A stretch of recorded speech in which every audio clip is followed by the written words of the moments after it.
Welcome to this installment of our Future Driven Forum. Please welcome our host, John Bozzella, the President and CEO of the Alliance for Automotive Innovation. Welcome to the Future Driven Forum. By 2025, the auto industry will have invested $330 billion to develop and build electric vehicles. More than 130 electrified models will be on the market in the next few years from both established and new manufacturers, and each week brings additional production announcements. In short, we're going to be building electrified cars and trucks in volumes we've never seen before. To make the transition to EVs smoothly and successfully, we need to do more than build the vehicles. While consumers are increasingly receptive to EVs, there are still some hesitancies.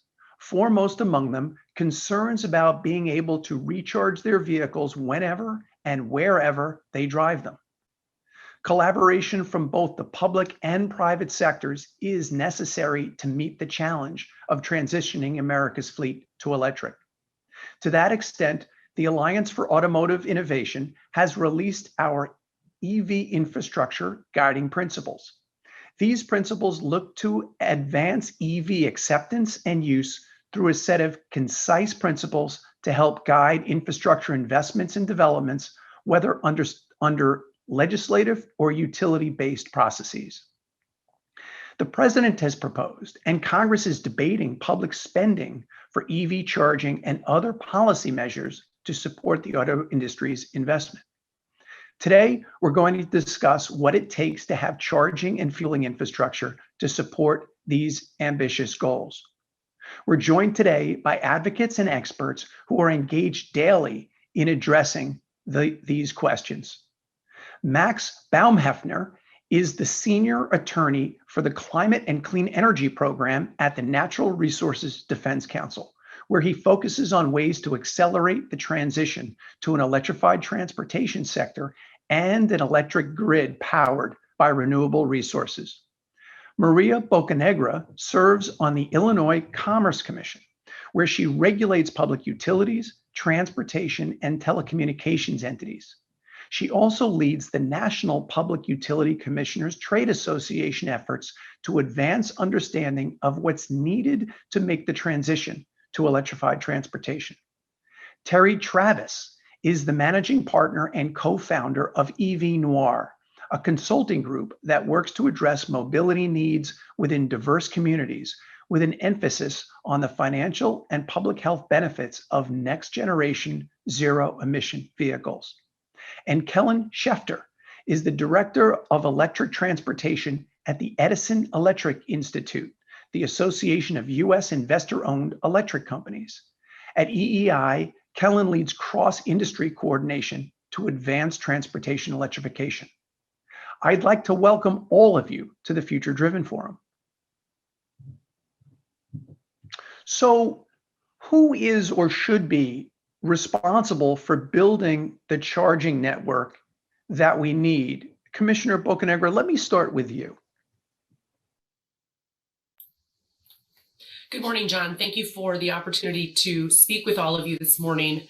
I'll start by just providing a brief disclaimer. The opinions that I want to give on this particular question, they're timely and relevant, but I certainly don't want any indication that this is necessarily touching upon any sort of issue like that may come before the Illinois Commerce Commission. But with that said, I think the first starting point for us as regulators really begins with number one, what are the state goals? What are the policy objectives? And what does that market look like?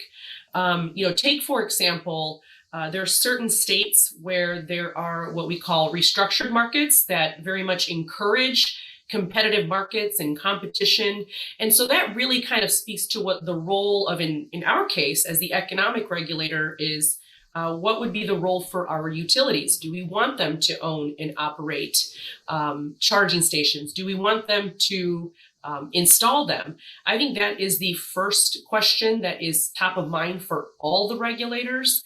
And then from there, it really is just a function of, what are the state's goals and priorities? In Illinois, we have an ambitious goal of reaching 100,000 electric vehicles on our roads by 2030. And so I think there is a good starting point in terms of rolling out who's in charge of that and how do we get there. But I'll just stop there and see if you have any other questions about that. Yeah, so Kellen, let me bring you in. Obviously, the commissioner mentioned utilities among others. So what is the role of utilities as we think about the charging network required to charge the millions of vehicles we expect to be on the roads by the end of the decade? Yeah, it's a great question, and I want to thank the commissioner for kicking that off. I think Illinois is not alone in having ambitious goals for achieving EV adoption, through 2025, 2030, or beyond.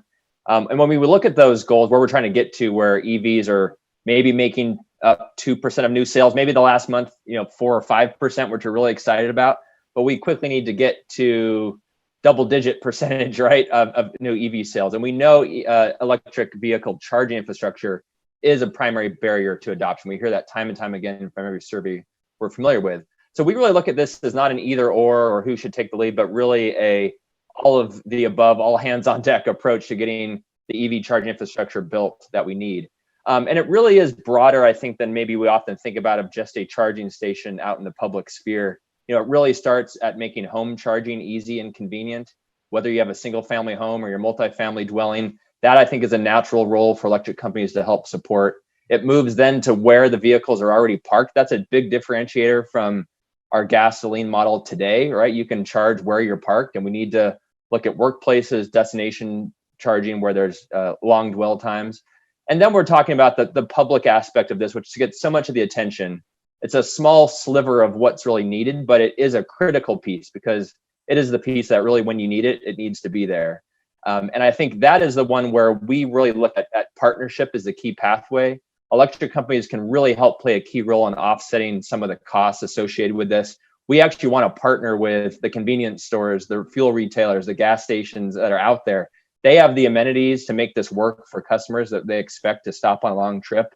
And so many of these electric company programs that we've seen across the country really are intended to help partner with those entities to site the infrastructure at their location so they can benefit from the EV driver coming into their store, and the electric company can help offset that cost and bring the benefits to all their customers. So that's really how we are thinking about this. That's terrific.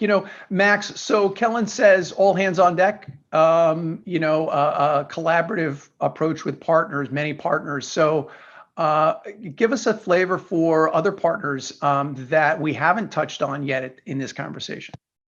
Well, and thank you, John. And I'll just start by noting that the last time I was on a real stage with Commissioner Bocanegra was at a breakfast meeting hosted by EEI at 7 a.m., which was surprisingly well attended, but even by folks from the West Coast. And I think I noted in my opening remarks there that NRDC was in active litigation against a few of the Edison Electric Institute's member companies, but this is an area where we saw eye to eye. And I think a similar, though I don't believe NRDC is suing any of your members at the moment, John, but clearly we're not on the same page on a lot of issues. But the answer to this question is one where we emphatically are. And it is a collaborative engagement when you're building a network. It necessarily involves the electric utilities because it involves essentially extending the grid at its edges to driveways and parking garages, workplaces, et cetera, where people live, work, and play to make refueling easy and convenient. But it also involves independent EV charging companies who are bringing their own capital. And it involves, automakers and community groups and others to tell folks where the charging stations are needed.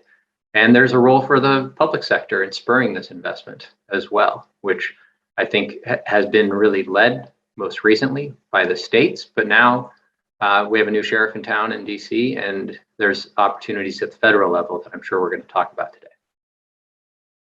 Excellent. I do want to get to those federal questions, policy questions in a second. But Terry, we've talked about partnerships. We've talked about a broad engagement is going to be required. But we also have to think about what the impact of that engagement is among communities that we're engaged with. You're doing this work all the time. Give us a little bit of a sense about not only the diversity of the partnerships and collaborations required, but how should we think about diversity and equity and inclusion when we think about building out the charging network? Yeah, thank you for that question, John, and thank you for having me. So as a organization, as a technology company that takes a human-centered approach to this work, one of the things that we know is that we're dealing with 100 years of habit with the fossil fuel industry. And so the idea is that we're going to have to reimagine and think through how we're going to roll out this charging infrastructure and who's going to be the beneficiaries of it. We have to begin to move beyond the current ecosystem that we're currently in, where we have a small finite group of early adopters, and expand that proverbial EV tent to include diverse communities of all sorts, socioeconomics, race and ethnicities, urban versus rural, and all of those different aspects of it. In my opinion, we need to have more diverse voices at the table. One of the things that we should really be thinking through is infrastructure deployment. We work on a number of projects across the country, and what we see is that traditionally infrastructure deployment has been done and rolled out where there's been registrations. That is not the strategy that we would probably take, or how we would approach it. The idea is that we don't have to reinvent the wheel. If we look to areas of the world that have high penetration of EVs, your Norways, your Chinas, particularly what you see is that infrastructure is rolled out so that folks have this level of confidence that they'll be able to get to and fro from work, home, as Max mentioned, work, live, play. The idea is that charging infrastructure has to become more ubiquitous, very similar to how an individual gets into an internal combustion engine vehicle. They know that there's going to be a gas station in some range or distance. We have to make charging infrastructure more visible. We have to make it more inclusive. And as we're planning this, we need to have those impacted voices at the table so that we can begin to build out something that is beneficial to all. And then lastly, I'll just kind of close with a critical component of this, as we begin to put steel in the ground, that we've been looking at, is that we're going to take innovative strategies and approaches, but we also have to begin to think about, the digital divide. If we're going into communities that traditionally have been left out of this conversation, where there isn't that access to broadband, it's going to be as critical as grid modernization efforts to ensure that infrastructure is being rolled out so that everyone has access. So let's build on this idea of everyone has access. And Max, I want to come back to you. You mentioned federal action. Virtually as we speak, there's debate taking place in Congress on a bipartisan infrastructure package that's got, as I see it, $7.5 billion devoted to building out EV charging networks. There are other investments in electrification in that bill, which we can get into, but clearly the $7.5 billion in EV charging jumps out as relevant to this conversation. But let's put that in context. The California Energy Commission has stated that California alone faces a gap of roughly, as I understand it, nearly 1 million chargers by the end of the decade to meet their expected demand. Kellen mentioned that, we might be at 2 to 3% of the market today, EVs of new vehicles. Certainly my view and the view of many is that number, as Kellen said, is going to get much larger. The Biden administration has a significant challenge to get to 40 to 50% new vehicle sales by the end of the decade. We're stepping up to that challenge with the right policy measures in place, one of which would be charging. So is there a disconnect between sort of where the vehicle market seems to be going and where charging is? And if there is, how do we close it? Yeah, thanks, John. It's a good question. And I should note off the top that the gap that the California Energy Commission has identified is a little bit apples to oranges with what the Biden administration and what the bipartisan infrastructure deal is targeting to start with. They're really talking about public charging to create an interstate network. This is like Dwight D. Eisenhower's interstate system, but electric. And that is a smaller need. It's more of a discrete need than the full panoply of charging that the Energy Commission has analyzed in a pretty long report. And we need that interstate charging. It's not the only kind of charging we need, for sure. But I think it's a natural role for the federal government to play. And so it makes sense for them to target that type of charging for cars and for trucks as they are. And it's a good start. It's a pretty significant investment. And if we leverage it with matching commitments from a lot of the partners that we mentioned in response to your first question, then I think it can really get us on the path we need to be on, to have the plugs we need to plug in our cars, trucks, and buses. So alone, not sufficient, but a pretty dang good start. It's a few billion here, a few billion there, and pretty soon you're talking real money. Right. So, Commissioner Bocanegra, we're now talking about a number of different things, as Max said and Terry mentioned. Clearly, public investment can address sort of the interstate dynamics that Max mentioned, and also sort of the equity and diversity questions that are raised by just following registrations, as Terry said. So how do the how do the public utility commissions think about this, and how ought we be working with the commissions to continue to develop both public and private investments in charging infrastructure? That's a great question. I think, I'll start by saying that increasingly commissions are very much aware that there is simply a greater need for coordination, as we've been saying already this morning, between a variety of actors and agencies. So it's not just public-private partnerships, it's even, state agencies communicating with one another.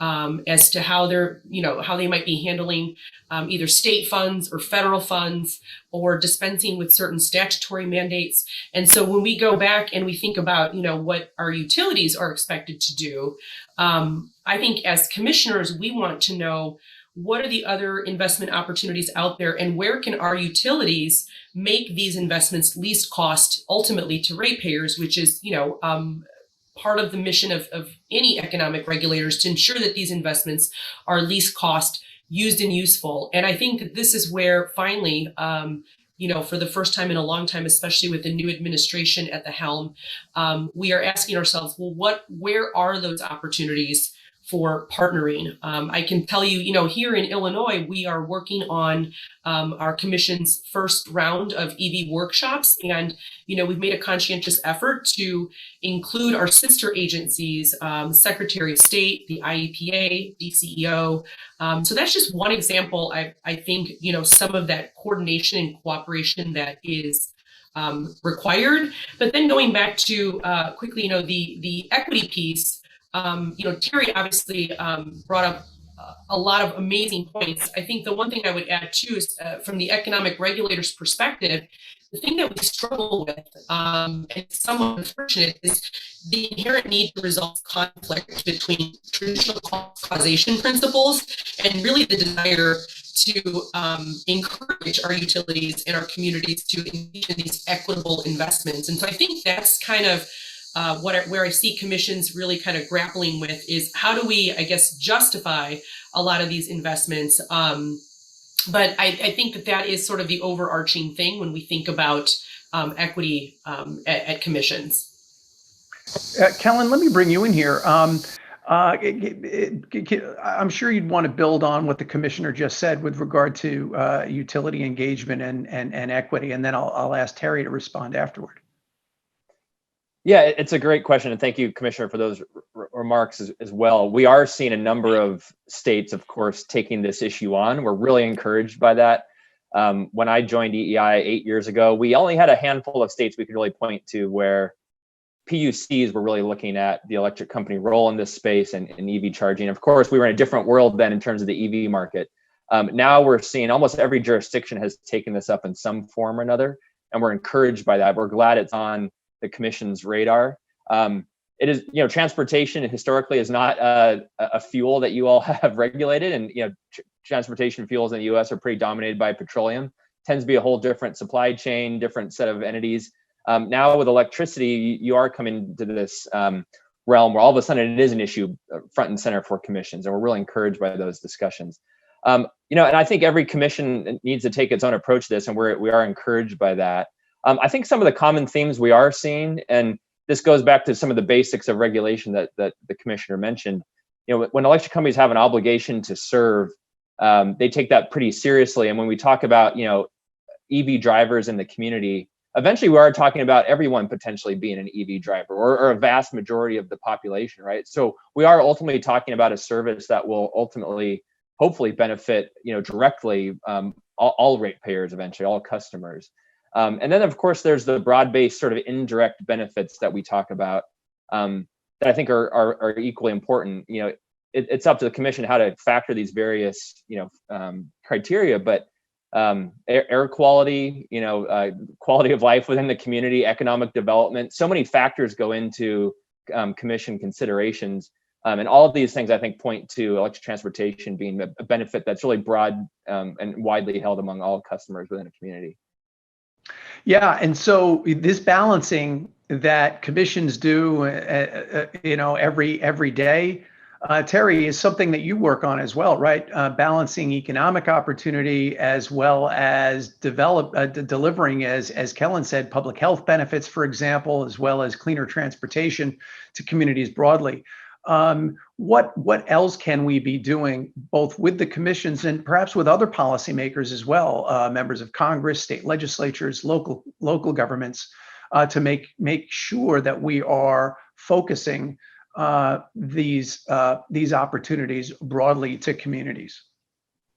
So, yeah, I think it's critically important that we begin to think about this through the lens of, we have a triple bottom line opportunity. We can address transportation burden, address public health issues, workforce and economic development as well. And then fourth, there's an opportunity to address climate as well. So the idea is that, we're at an inflection point that, I don't think we've seen in most of our lifetimes, where we're seeing a true disruption in the way we think about transportation and mobility as a whole.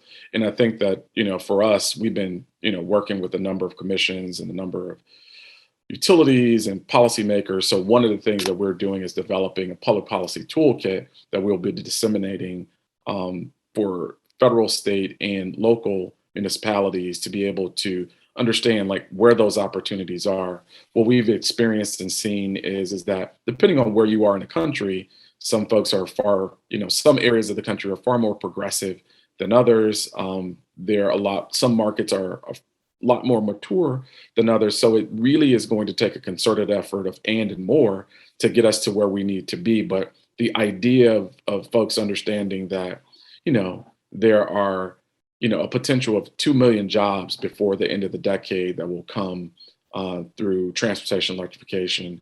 The fact that this is a multimodal conversation, it's not just light duty passenger vehicles, but, as was mentioned earlier, everything from school bus electrification to medium and heavy duty freight. Some of the projects that we're working on are, electrification of TNC or rideshare companies, as well as electrification of delivery network companies. And so the idea is that this has an overarching effect on communities as well as states and regions. And so it's really going to take a much more concerted effort than we've been displaying thus far to move us all forward. Yeah, John, I can. Go ahead, Max, please. Yeah, I just wanted to supplement the answer about some of the benefits to utility customers that justify the investment of customer funds in this space, which, when you take billions of dollars that would otherwise go to international oil companies and you bring it in to pay for the costs of the electric grid, it can reduce the cost of electricity for everybody. So in addition to the indirect benefits that Kellen mentioned, there are other direct benefits to all utility customers, even if they don't drive an EV. And these have been studied pretty extensively. MJ Bradley and Associates estimated that widespread EV adoption in Commissioner Bocanegra's state would reduce collective utility bills by several $billion. And there's studies that are comparable for every state in which there are significant EV markets, and they're not a theoretical proposition either. It's what's been observed. And if you just look at the 2 utility service territories in the United States with the most EVs of any, those EV drivers for the last 10 years in those states have already paid in their form of their utility bills about $800 million more than its cost to serve them, and the cost of the utilities' EV charging infrastructure programs that have been recovered in bills to this point. That money doesn't go to utility shareholders, it goes back to other customers in the form of lower bills, and that benefits everyone. Thanks, Max. Kellen, do you want to comment on that? I don't think I could have said it better than Max right there. So I appreciate that. I think we have a long road to go in making that case. And I think the studies that Max and his team have actually helped surface to other commissions across the country has been super helpful. But it's not intuitive. And I completely understand that. You hear about more EVs on the system, you think, well, this is going to add cost. And there are instances where it could, right? Upgrades will be needed to keep pace with distribution networks, particularly that get constrained in areas where there could be a lot of EVs. But the net effect we're seeing that Max really eloquently put is that EV drivers tend to put more into the system than it takes to serve them, right? And that really is something that is a unique aspect of electric vehicles coming onto the system in a way we haven't historically seen, and it's a real opportunity for our members. It goes kind of back to system utilization. Again, these are not super intuitive concepts for general customers to understand, so we totally understand why it's not completely obvious. But the point is that when you have more kilowatt hours to spread your investments across on the system, the whole system gets better utilized, and it puts downward pressure on rates. So it is a key aspect to the real unique role of regulators and utilities in this space to really make the case to their customers and help actually create those outcomes as more EVs come onto the system. That's fantastic. I think you're right. It is counterintuitive for many, but such an important point. Travis mentioned a number of things I want to come back to. Workforce, which we'll touch on again in a second. Max also mentioned looking back in addition to looking forward, and I'll come back to that as well. But there was also the idea of a toolbox. We've talked about guiding principles. There's an opportunity to train and educate. Commissioner, how important are those types of efforts to public utility commissions and the commissioners that serve? Those are extremely important. I think one thing that we recognized as members of the EV working group is that, there is a constant rotation of regulators and regulatory staff. There are commissioners who really can benefit from understanding a basic 101 about electrification, the role of the utility, and kind of what that future holds as they develop into their roles. We also have very seasoned commissioners who may have, for better or for worse, predefined notions of what electrification is and is not and who it might benefit. So it's extremely important. And the other thing to remember too is, we have an aging workforce amongst our commissions themselves. A lot of that institutional knowledge is sort of going away. And so I think when Terry, offers up things like policy toolkits for not just regulators, but even some of our legislators, it's extremely helpful. And it's very, very important to understand not only the basics, but also, what might be trending and where the regulator role might be shifting. Super. So we've been talking a lot about the growth of EVs over the next 9 or 10 years. But Max rightly points out that we have an experience of electric vehicles on the road already. 2% of new vehicle sales is a small number, but it also means that over 1 million vehicles are on the road today.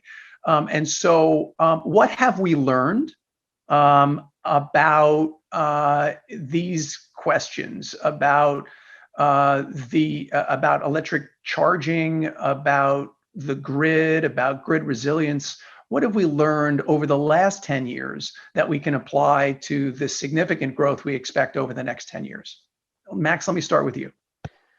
Yeah, so when I was fresh out of law school and a junior attorney at NRDC, the California Public Utilities Commission took these questions up, but without any real experience to answer them. And there was a lot of concern that EVs would strain the grid, and that we would start upgrading neighborhood transformers left and right. And what we've seen, thankfully, the commission took a wait and see approach and required the utilities to track any system upgrades associated with EV charging and file a report at the commission detailing them every year. And what those reports show is that those upgrades have been de minimis, essentially a rounding error compared to what utilities invest in maintaining the electric grid to this point, despite the fact that we have pretty high areas of concentration. And even though it's only 2% nationwide, in some places it's much higher, which means a lot of cars charging in the same neighborhoods. And what we've seen, though, is that with a little bit of a nudge in the form of a simple time of use rate that encourages people to charge, say, after 10 p.m., people will. If you give them a reason to, they'll do 80, 90% of their charging when people are sleeping and there's tons of spare capacity on the electric grid, which is how that math we talked about earlier really pencils out. When you're taking advantage of spare capacity in an asset that you've already bought and paid for, you can think of the grid like maybe the world's biggest machine that we've already paid for, and you take advantage of the times when it's not being used, you're bringing in more money than it costs. And when you bring in more money than it costs, it reduces the price of a kilowatt hour to the benefit of everybody. And so that's what we've observed to this point. We know from analysis that one of my colleagues did with Lawrence Berkeley National Labs and Pacific Gas and Electric Company, that if we had ubiquitous and 100% EV adoption in one metro area, we would have to undergo some significant grid upgrades if we just let things go without any intervention. But if you just get a modest amount of those EV drivers onto a simple time of use rate that gives them a reason to charge during the middle of the night, then they will. And you can pretty much zero out those upgrades, at which point it's essentially all gravy. So, Kellen, in addition to resilience, there's also the question of increasing renewables, right? So the cleaner generation gets, the cleaner the EV fleet gets, right? I mean, that's just sort of how it works. So let me get your perspective both on this question of what we've learned in the past about resiliency as well as renewables, and what that and how we think about that going forward. It's been on people's minds. Obviously, they've seen what's happened in places like Texas and California with regard to questions about the grid. Let's talk about the realities. What have we learned, and how do we apply it going forward with regard to renewables and resiliency, and what that means for EVs? Yeah, it's a great question. There's a lot in there. I think I would start, we produced a chart where we showed transportation emissions over the last, decade or so, maybe 15 years versus electric power sector emissions. And it really is a tale of two very different stories, right? On the electric power side, I think folks know this well, but, coal coming off the system, natural gas coming on in a big way, many more renewable capacity resources being added. So we've seen, emissions on the electric power side come down about 40% from 2005 to today. And many of our members are setting goals that will can keep them on that path and, get to 80% maybe as an industry by, 2050, really aggressive. On the transportation side, it's been a tougher story. And I think, John, you probably know this better than others, but, emissions, requirements, greenhouse gas emission standards and CAFE standards have made individual vehicles certainly more efficient. But there's been a big switch to crossover SUVs, and that's kind of put the net effect on a flatter trajectory, right? And we'll kind of see how it looks coming out of COVID. But today transportation emissions are greater than power sector emissions, and that really flipped around in 2016. So I think one thing we've seen is over the last several years and that we've learned is that the opportunity to electrify transportation has actually become clearer, right? As you mentioned, the grid gets cleaner, the vehicles actually get cleaner over the lifetime of that vehicle. But looking forward, you're absolutely right. And I'm sure Commissioner Bocanegra knows this better than others. There's a lot of transformation going on the electric power side, completely independent from electrification, right? Increasing number of renewables of all different types. And as great as those are, they do require more thinking, more integration around how we make sure we have this intermittent resource really integrated into the system and maintain reliability, affordability. So that transformation is absolutely going to continue. I think the question for all of us is, how do we take electrification and actually make that a symbiotic relationship and not a challenge, right? You have this big resource coming onto the system in the form of EVs that we could potentially leverage. And Max is actually absolutely right. Simple solutions like time of use rates, I think we've learned over the last several years, work. I think we will probably need some more advanced solutions going forward. And there's a huge discussion right now between automakers, EV charging companies, electric companies, how you really leverage that. So many different communication and technical pathways to accomplish that. But I think the end goal is absolutely what Max was saying. We want to continue to make sure we are putting the EV load on the system in a way that's beneficial to the whole system, while this whole other transformation is taking place with much more solar, much more wind and other renewable resources that need to be integrated and managed. Yeah, I think you make some really great points there. And just to jump in from an automotive perspective, I think there's, some of the questions that you raise about not only what the efficiency of the fleet or some observations, I should say, about the efficiency of the fleet are right, but there is also, an opportunity for us to be close collaborators as we try and imagine what the fleet will look like going forward. Battery electric vehicles, plug-in hybrid electric vehicles, hydrogen fuel cell electric vehicles all have a role to play. Car companies are responding to consumer needs in different segments and in different regions where different technologies might be favored or more effective for consumers. But working through those things is really going to require the collaboration, I think, that you talk about. Commissioner, let me bring you back in here. Observations and additions you might add to this conversation. Yeah, thinking about what the last 10 years have looked like in terms of grid investments and what we can think about as regulators going forward, one thing that comes top of mind is a conversation regulators have often, and with respect to EV deployment and EVSC, I don't think we can really look at it in isolation without also asking ourselves, what has also impacted the grid in the last 10 years. And what we do know is there's obviously increasing extreme weather events. There's increasing cyber security threats in both sectors, and even the water sector. And I think too, the further we get in terms of increasing renewables onto the grid and pairing that with things like V2G technologies or managed charging, with each of those investments comes, attendant risks that, we have to be mindful of. And so I think as we move toward greater deployment of either renewables or charging stations on the grid, those are going to be questions that we are asking our utilities to address and answer and think about.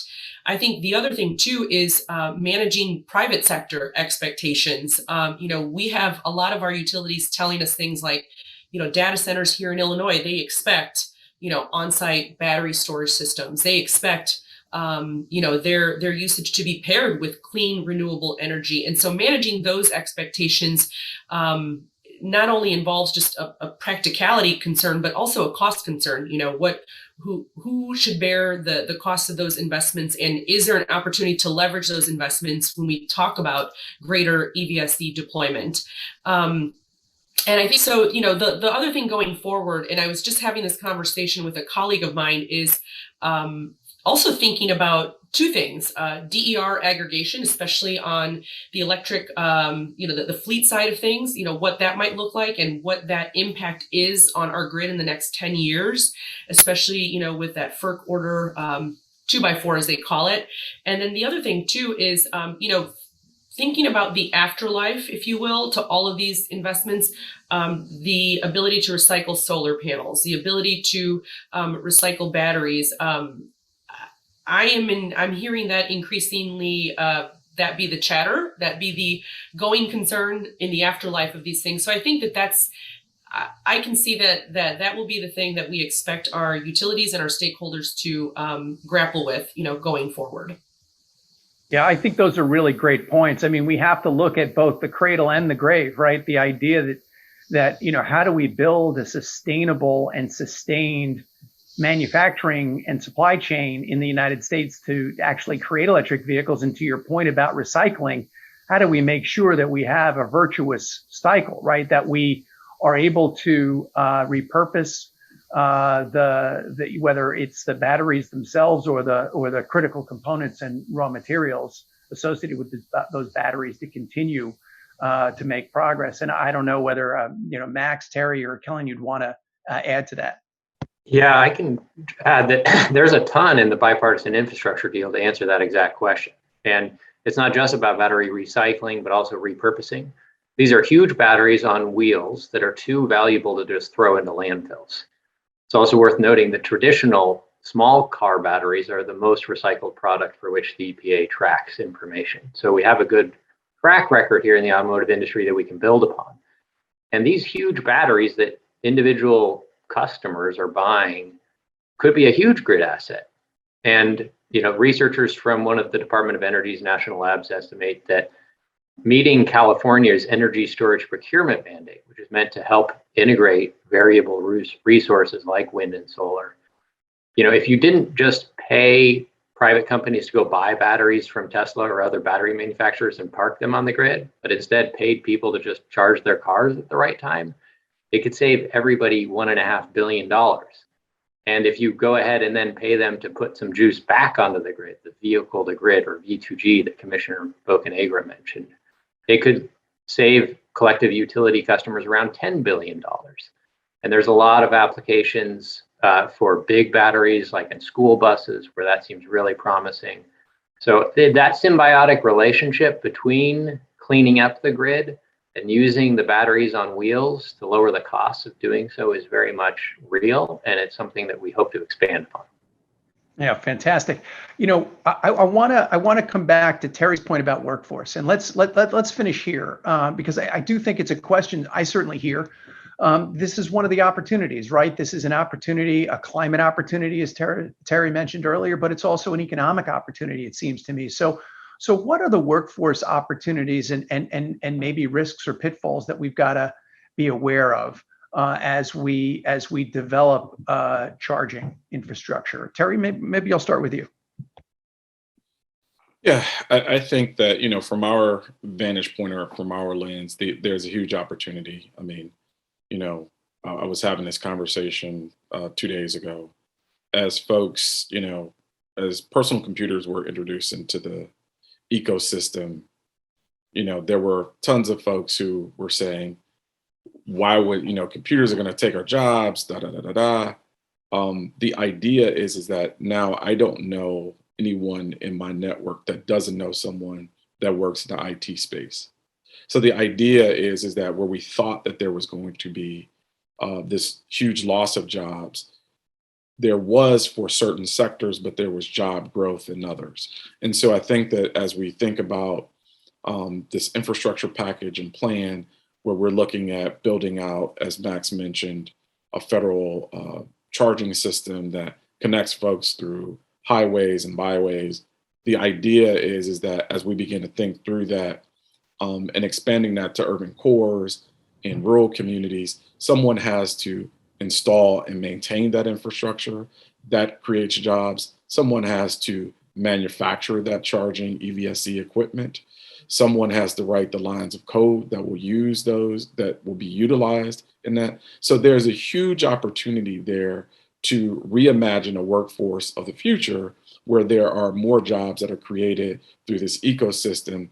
It really takes this psychological pivot, in my opinion, to begin to think about things just like we were talking about earlier. Folks are thinking that, the more EVs that are coming to the grid is going to be a detriment to the, to all of society, and not realizing what was stated earlier, that the more EVs that are on the grid, the more beneficial it is for all ratepayers and all consumers. So the idea is that it's going to take that psychological pivot, and we're going to have to do a lot more education outreach, because the average consumer, we do a lot of data analysis and research. And what we know is most consumers aren't just there yet. And so it's going to take a lot of and more. So whatever we can do to begin to accelerate this conversation, I think we need to be doing all of that and then some. Terry, thanks. Kellen, positive developments for the workforce, EV charging? Yeah, absolutely. I mean, there's so much going on in this space. And I think Terry wisely pointed out the kind of the breadth of the ecosystem involved here.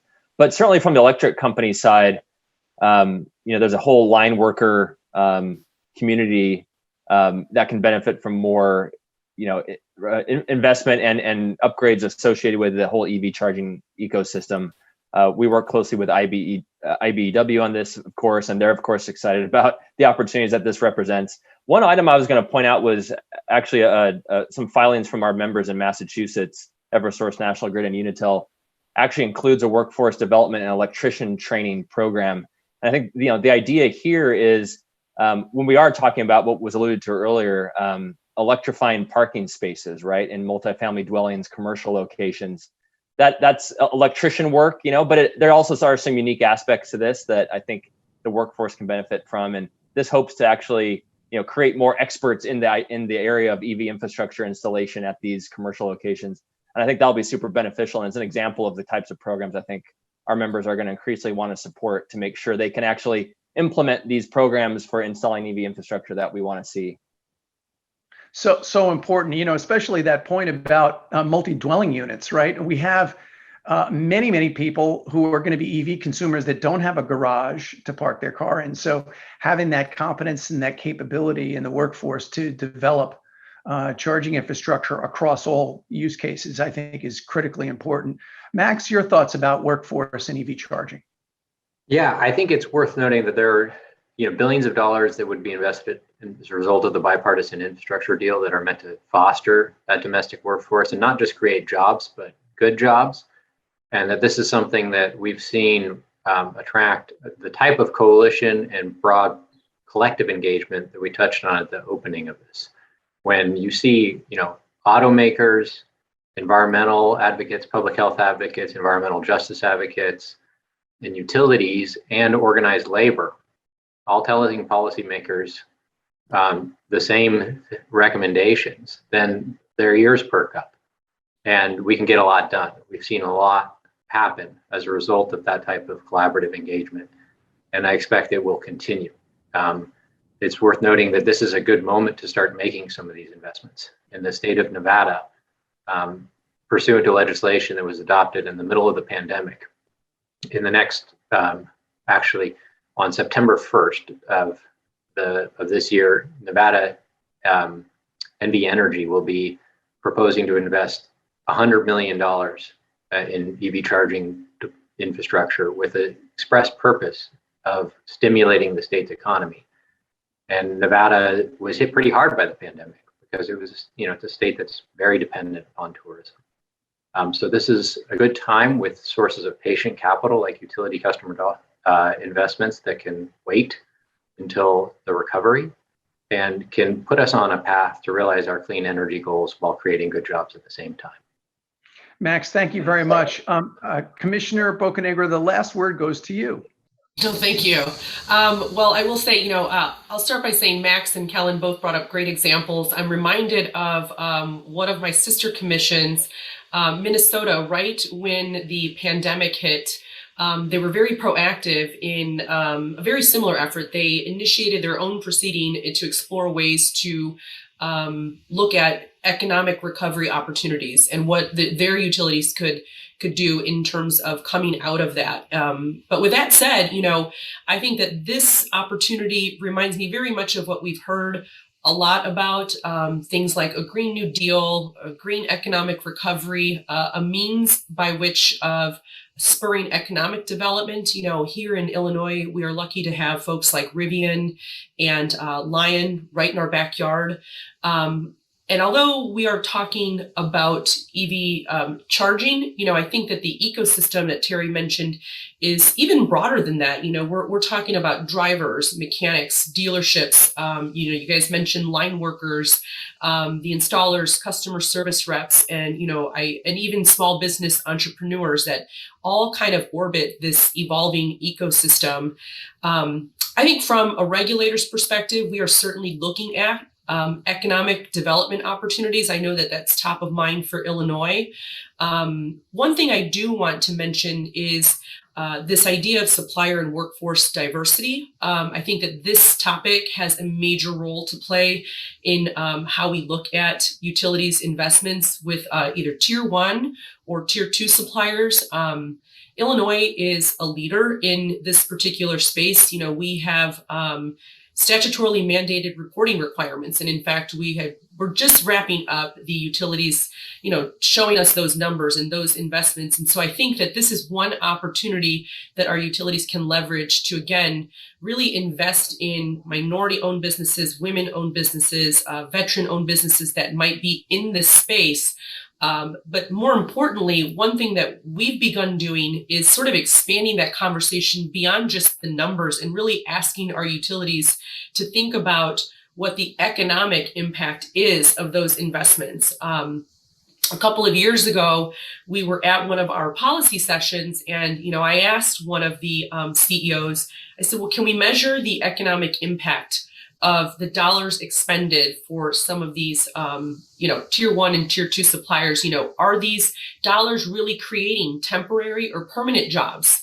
Are these investments able to, trickle back to the communities in which these folks reside in? And I think those are kind of what we're looking at. And our utilities published for the first time ever an economic impact study.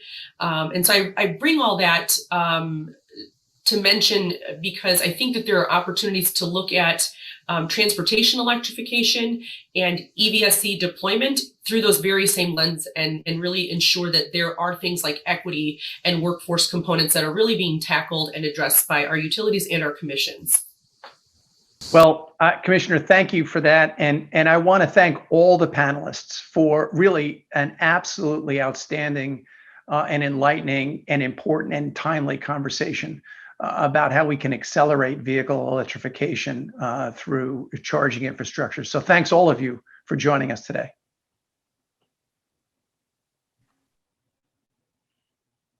Thank you, panelists, for an enlightening, stimulating, and essential conversation.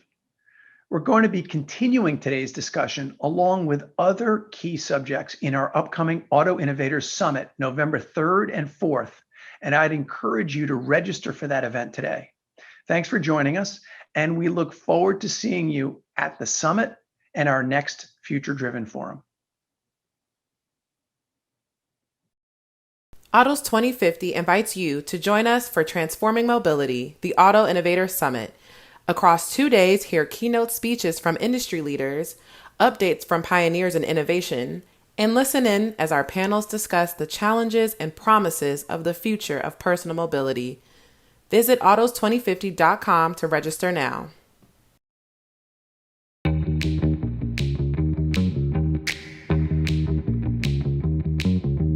The automotive industry has always been on the forefront of technological change. The cars, trucks, and sport utility vehicles that we offer today across the industry are technological marvels and give us a glimpse into the future of what we believe our customers will be driving in the future. We all embrace the idea that the future is really promising. And the challenge here is how do we accelerate the future to get there as fast as we possibly can